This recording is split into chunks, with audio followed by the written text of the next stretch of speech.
Des touristes escortés par les autorités péruviennes jusqu'à leur avion. Les vols reprennent peu à peu depuis l'aéroport de Cusco, encadrés par un important dispositif policier. Car depuis plusieurs jours, les voyages aériens et de nombreuses lignes ferroviaires sont à l'arrêt en raison d'un mouvement de protestation contre le gouvernement. Sur ces images, des centaines de touristes sont bloqués devant les portes fermées de l'aéroport.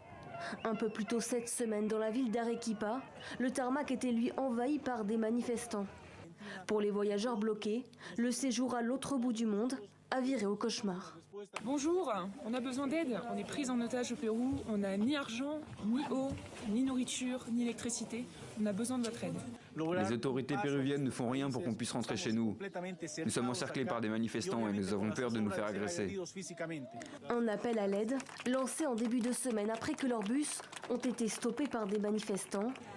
Dans la région du Machu Picchu, ce serait pas moins de 5000 voyageurs étrangers qui seraient empêchés de rentrer chez eux. On vient de marcher pendant 7h30 depuis le village au pied du Machu Picchu pour arriver ici, parce que les trains sont bloqués.